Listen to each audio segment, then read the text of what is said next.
FeedbackTheMagazine.com. Flashback.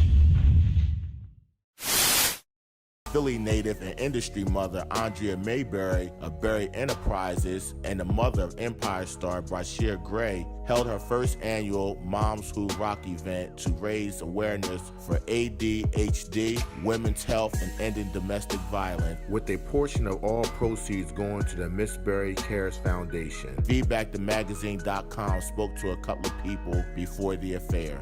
Jayton's Voice CEO and founder Terry Matthews' son, who was diagnosed with autism in 2009 at just 3 years old, describes her ability to balance her full work time schedule along with motherhood.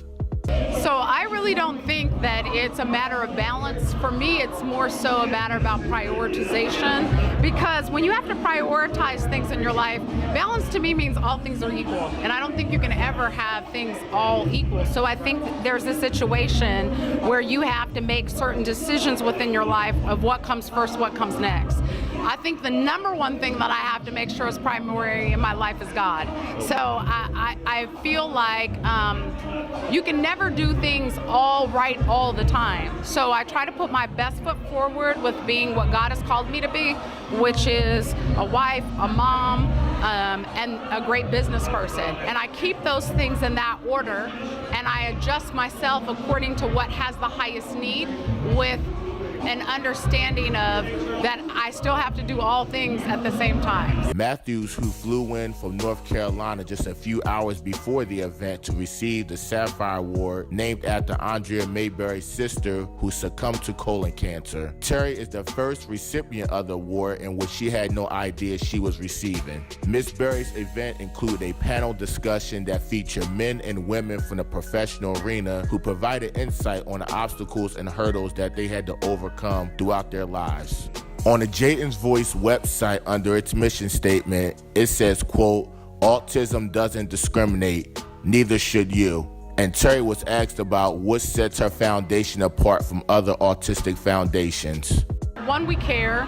Our services are free. And I would say most importantly, we're always trying to not just provide education and teach people, but I think what it is that we're trying to teach them holistically. Not how to just deal with the diagnosis of autism, but how at the same time to be, not lose themselves in this diagnosis. Sometimes when we get diagnosis, we fall into depression, or we get set back in particular ways. But I think what we do is we pour into people so that they understand that there is life after autism. And I would say that the awesome things that we do that are so different than any other organization is, we have a platform, two things, one for training and the other for Jayden's Friends. And what Jayden's Friends does is it helps individuals find places that are autism friendly. The founder of Cola Styles Me clothing line, Ms. Cola Thompson, was also at the Moms Who Rock event and took a moment to discuss her clothing line in depth to FeedbackTheMagazine.com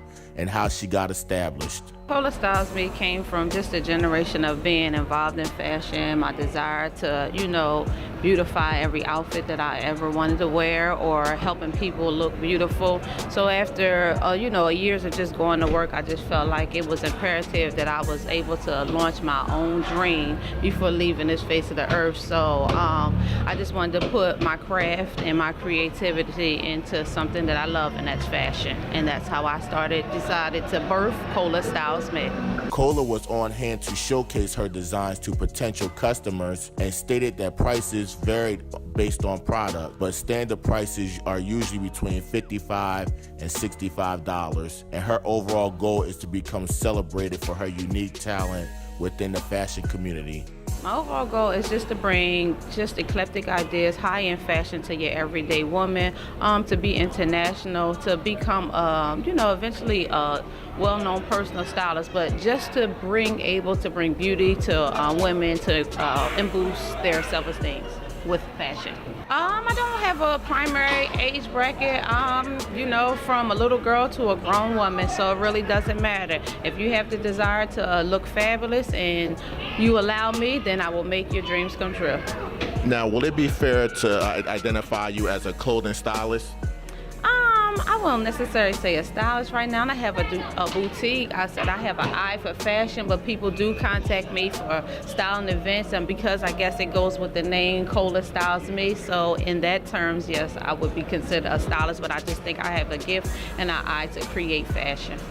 Now, what made you want to establish Cola Styles Me? What is a lifelong childhood dream of yours? Absolutely, absolutely. I was sewing when I was in middle school. I used to work with, which I could consider her my mentor, Tracy Brown. I would create designs and she would bring them to light with her sewing ability. I also have, skills in sewing that I haven't yet maximized on that I hope to do real soon.